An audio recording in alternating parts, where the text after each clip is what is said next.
লাল লাল ডিম ভাজা খেতে দারুণ মজা। কিভাবে বানাতে হয় চলুন বন্ধুরা দেখে নিই। ডিমটা প্রথমে ভেঙে একটা পাত্রের ভিতরে নিয়ে পেঁয়াজ কুচিটা দিয়ে তার উপরে লবণ, হলুদ গুঁড়া, লঙ্কার গুঁড়া, গোলমরিচের গুঁড়া ভালোভাবে ফাটিয়ে নিতে হবে। তারপর কড়াই বসিয়ে দিতে হবে। কড়াই বসিয়ে দিয়ে কড়াইতে অল্প করে তেল দিতে হবে। তেলটা ভালো করে কড়াইয়ের চারিধারে ঘুরিয়ে দিতে হবে।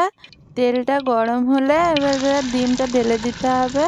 তারপরে ভালোভাবে এপিঠ ওপিঠ ভাজা করে নিতে হবে লাল লাল করে। তারপর রেডি হয়ে যাবে ডিম ভাজা।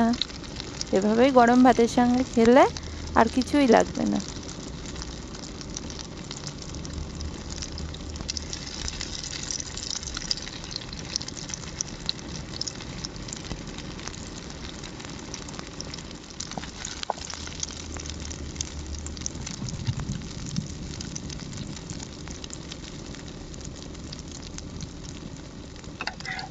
এক পিঠ ভাজা হয়ে গেছে, আবার অন্য পিঠটা উল্টে দিতে হবে।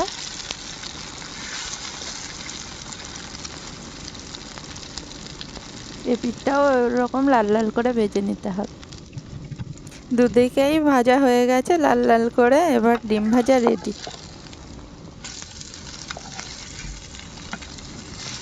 এবার নামিয়ে নেব। ব্যাস 2 মিনিটেই ডিম ভাজা রেডি। ভিডিওটি ভালো লাগলে একটা লাইক করবেন এবং চ্যানেলটি সাবস্ক্রাইব করবেন।